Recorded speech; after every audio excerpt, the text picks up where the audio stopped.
Hello viewers, I'm your host Shivangi Mishra with another episode of South Asia Focus.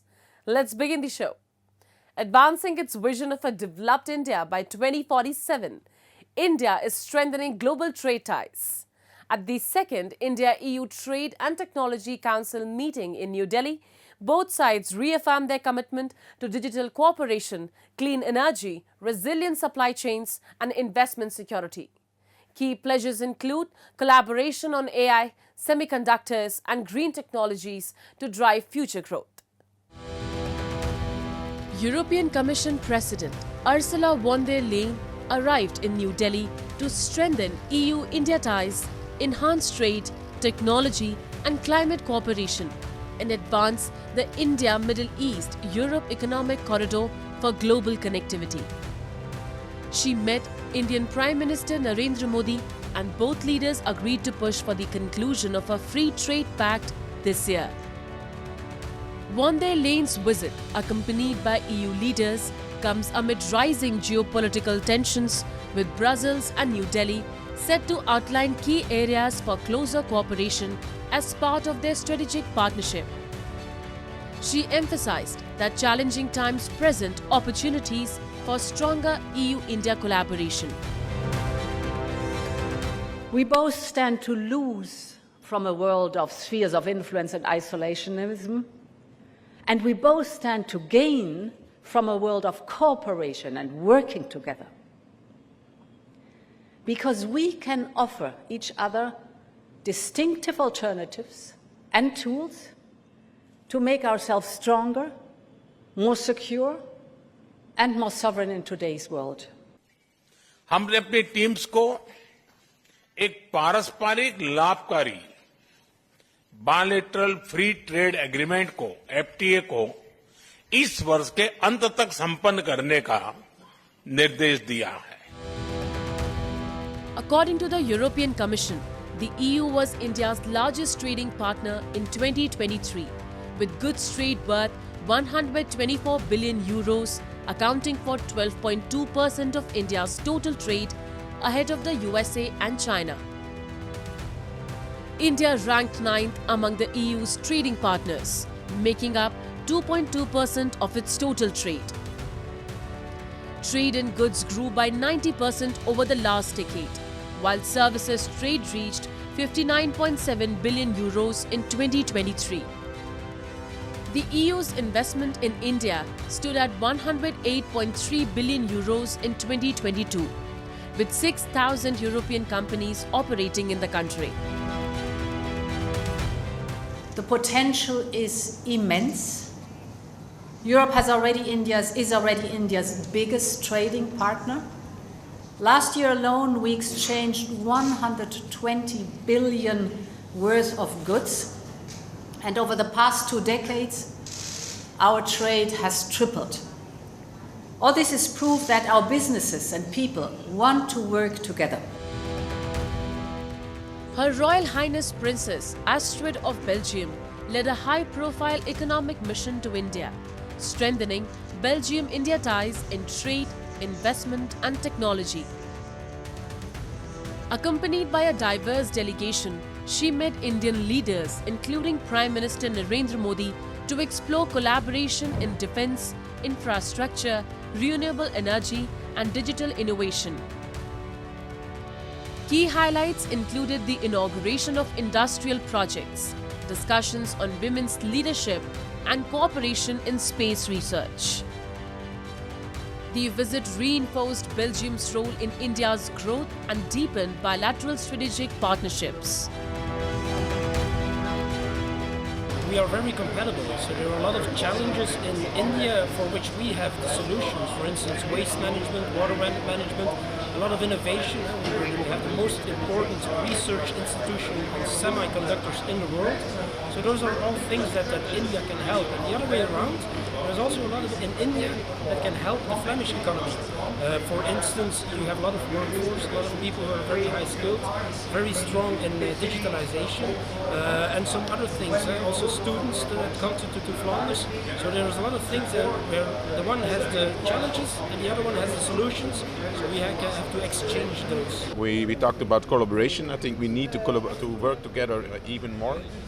I will put a military attaché at the embassy of Belgium as soon as possible, and we are going to make a cooperation agreement also between Belgium and India, and your beautiful country. So it was a really good meeting. We will have more MOUs, more collaboration, and we will do more Make in India as well.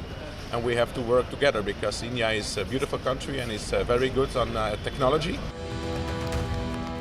The back-to-back high-level visits of European leaders underscore India's growing global influence and commitment to strengthening trade, technology and strategic partnerships. As India deepens its ties with the EU and Belgium, these collaborations pave the way for mutual economic growth, innovation and security.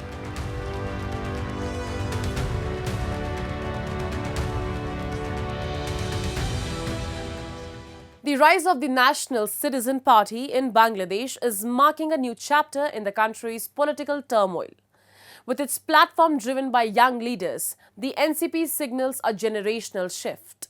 However, its ties to Islamist ideologies and promises of sweeping reforms have raised concerns about the future direction of the country.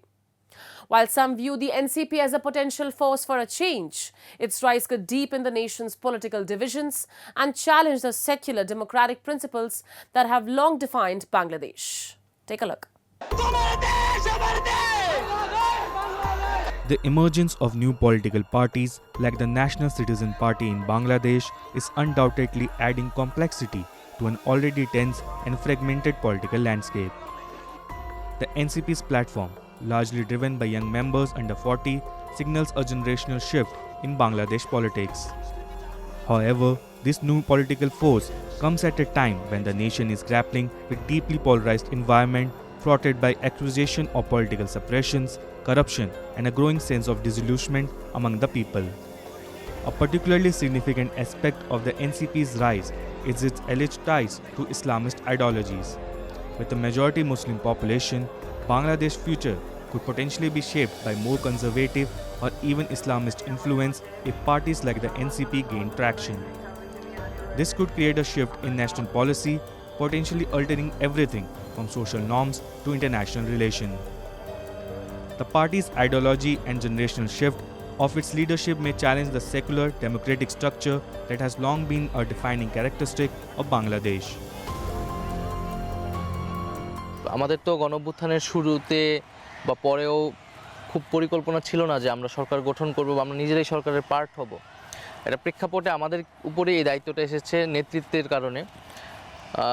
কিন্তু আমার কাছে মনে হয়েছে যে রাজনৈতিক শক্তিটা বাইরে তৈরি হয়েছে সেই শক্তিটাকে আসলে সংহত করা প্রয়োজন, সেটাকে নেতৃত্ব দেওয়া, গাইড করাটা প্রয়োজন এবং সেই জায়গায় আমার কন্ট্রিবিউশনটা বেশি দরকার।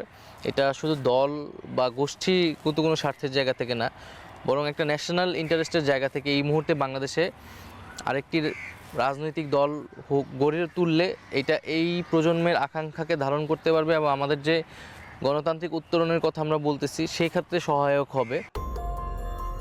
The Students Against Discrimination group's prominent role in the 2024 protests that led to Sheikh Hasina's ousting represent a critical turning point in Bangladesh political history.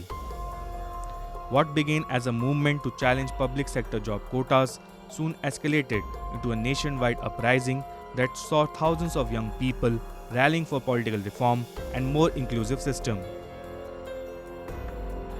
This dramatic shift in the political landscape forced Hasina to flee to India, creating a power vacuum that opened the door for new political forces, including the National Citizen Party. While some view the NCP as a potential force for change, there is significant concern that its rise could increase Bangladesh's already precarious political situation, making it worse instead of better. তারা বলতেছে প্রথম রিপাবলিককে প্রয়োজনীয়তা শেষ হয়ে গিয়েছে কিনা, কেন আমাদের দ্বিতীয় রিপাবলিকের কথা বলা লাগতেছে। তা আমরা বলতেছি যে আমাদের যে বিদ্যমান সংবিধান যে বিদ্যমান রিপাবলিক, তার অধীনেই কিন্তু একটা ফ্যাসিজম তৈরি হয়েছে। গত 54 বছর তার অধীনেই বারবার গণতন্ত্র মুখ থুবড়ে পড়েছে, এবং সর্বশেষ এরকম একটি গণহত্যার মতো ঘটনা সংঘটিত হয়েছে। আমাদের এই সংবিধান কিন্তু আমাদের মানবাধিকার রক্ষা করতে পারে নাই, গুম হয়েছে মানুষ, আমাদের ভোটাধিকার রক্ষা করতে পারে নাই। ফলে সংবিধানের প্রতি জনগণের সেই আস্থা নেই। ফলে আমাদের নতুন করে যদি আমরা সেই আস্থা তৈরি করতে চাই, আমাদের সেই সাংবিধানিক ভিত্তি পরিবর্তন আসলে প্রয়োজন। As Bangladesh struggled to chart a path forward amid political upheaval, the emergence of the National Citizen Party adds further uncertainty. With promises of sweeping reforms and an ideological shift, the NCP's true impact remains to be seen. As early elections loom on the horizon, the country faces an uncertain future.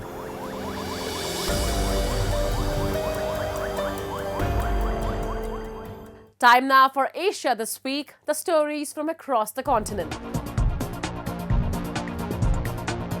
Pakistanis and an Afghan national living in Islamabad called a new potential US travel ban unfortunate, saying it could affect young Pakistanis who invested money to study in US universities.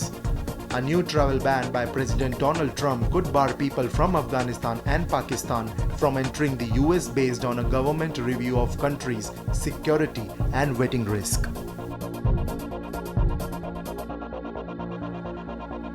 Filipino Catholics in Manila prayed for Pope Francis' health as they observed Ash Wednesday. The Pope was admitted to Rome's Gemelli Hospital on February 14 after experiencing difficulty breathing for several days and being diagnosed with double pneumonia. Ash Wednesday marks the beginning of the 40-day Lent season that Catholics observe in commemoration of the death and resurrection of Jesus Christ, when they are called upon to fast, pray, and reflect.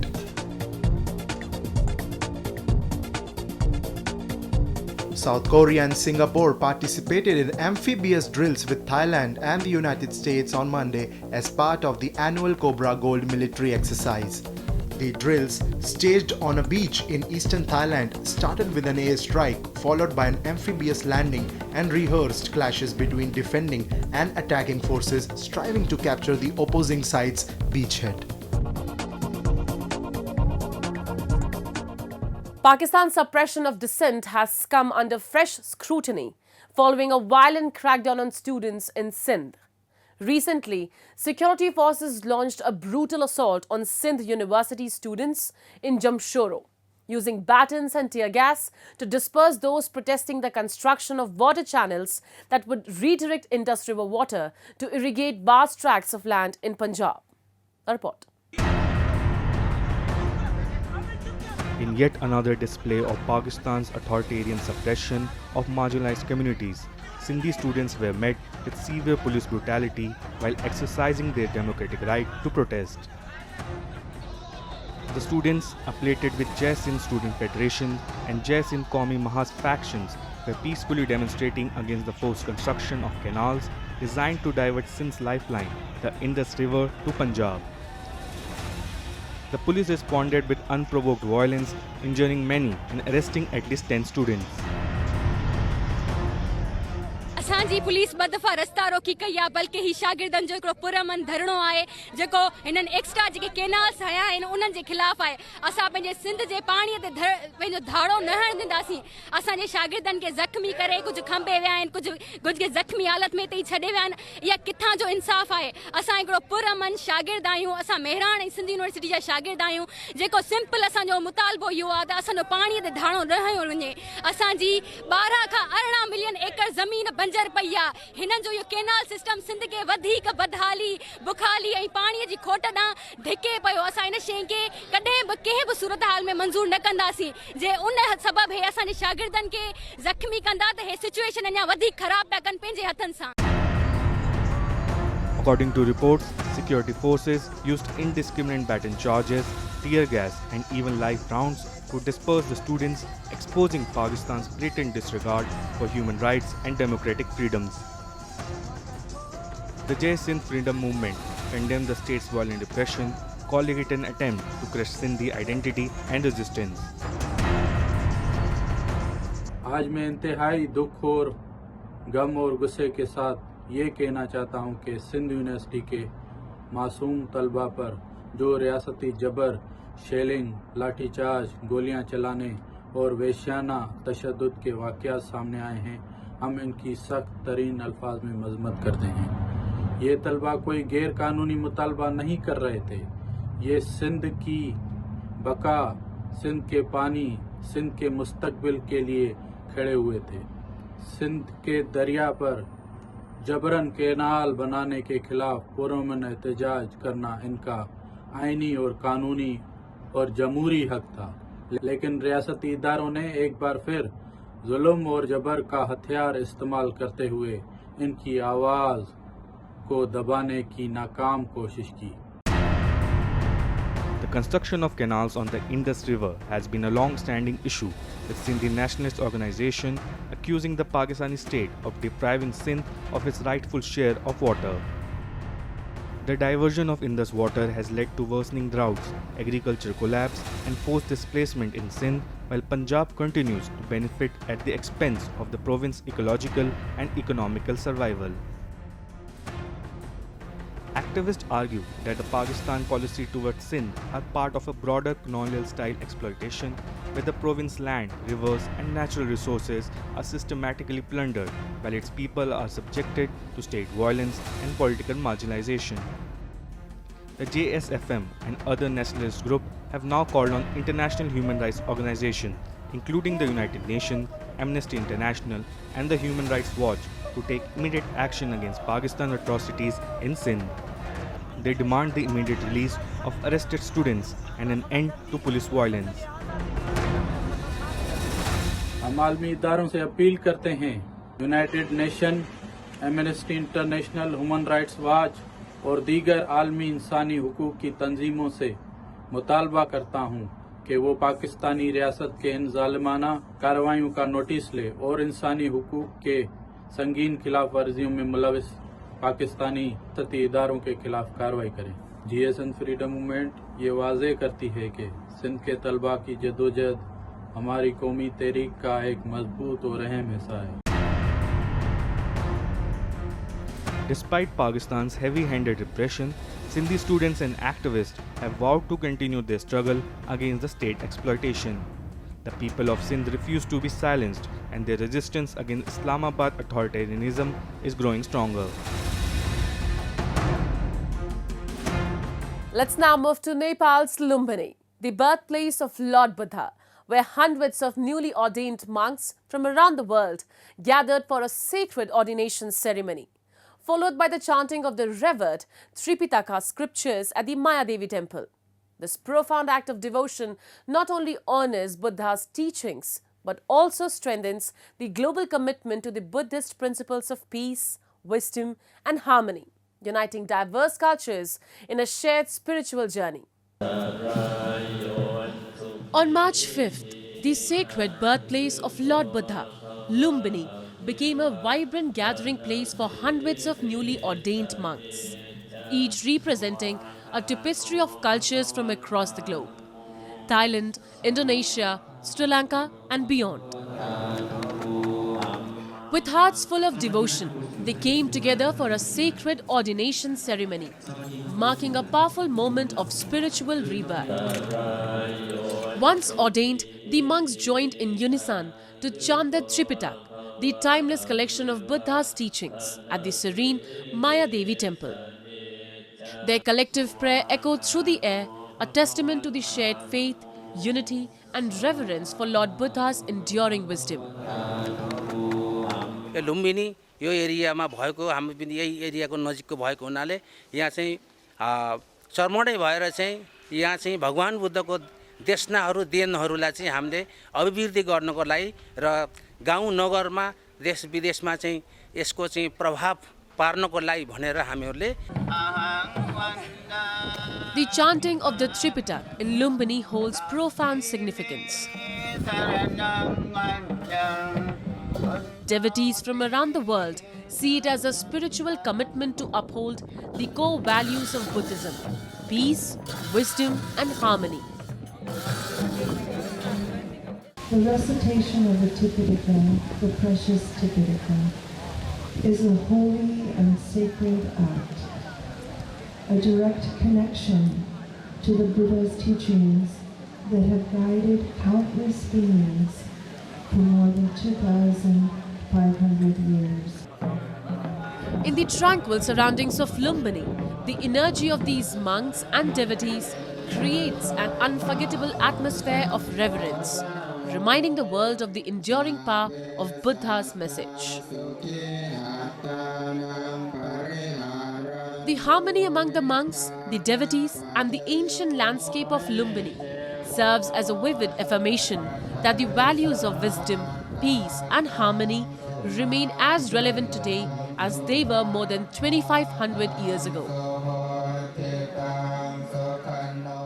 Lumbini stands as a testament to the power of spiritual unity. And with that, we come to the end of this week's episode. See you next week. Goodbye and take care.